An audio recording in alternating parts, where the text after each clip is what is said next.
So I think that there are 3 reasons that you should be growing from seed.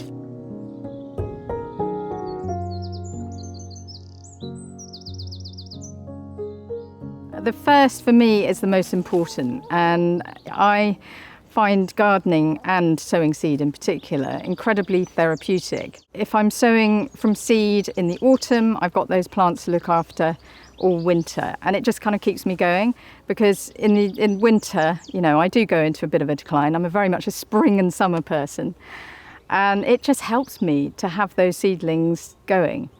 And there's nothing more satisfying and more joyful than sowing that quite unpromising looking seed that's brown and husky, and it just looks like nothing's going to happen. You're sowing it on the top of the compost, and that seed has all that life in it, and it comes to life, and you see that green shoot appearing, and that just keeps you going. And I can promise you, every year I am sowing those seeds, and I am searching for every day I'm checking for germination and searching for those green shoots. There's nothing better.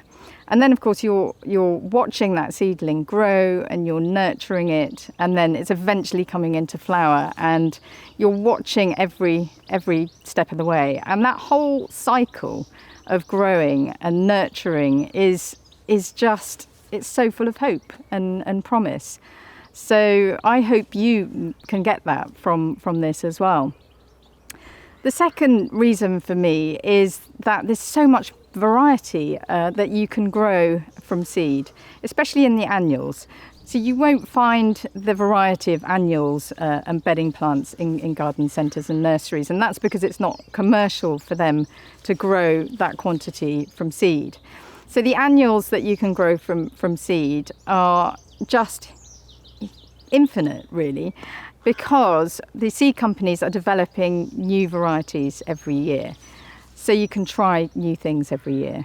So I think part of the excitement of it is finding these new varieties and kind of tracking them down. So for example, the poppy Amazing Grey, it's related to the common red poppy, which is beautiful in itself, of course. But Amazing Grey just has the most amazing colour flowers, and you will never find that for sale in any nursery or garden centre. And there are new Cosmos you can find every year, and there's just something really exciting about tracking those seeds down. The third reason it's so great to grow flowers from seed is cost, because you can actually save a lot of money if you're sowing your own seeds, particularly in the perennial sector, where you're growing very easily some perennials that you can find quite commonly in the garden centre and nurseries. So like Verbena bonariensis, for example, which is quite costly as a 2-litre plant in this country, over £10. You can grow multiple Verbena bonariensis, multiple Verbena bonariensis for your garden for just the cost of a packet of seed. So it's really, really worth it. And with the perennials, a lot of people don't realise that they grow just as easily from seed. They may not flower the first year, so you have to have a little bit of patience. The other thing is, of course, that you can grow your own cut flowers. So you're not going and buying bunches of lovely flowers to give to your friends. You are going out into your garden and cutting that bunch of flowers, which saves lots of money as well as being very, very satisfying.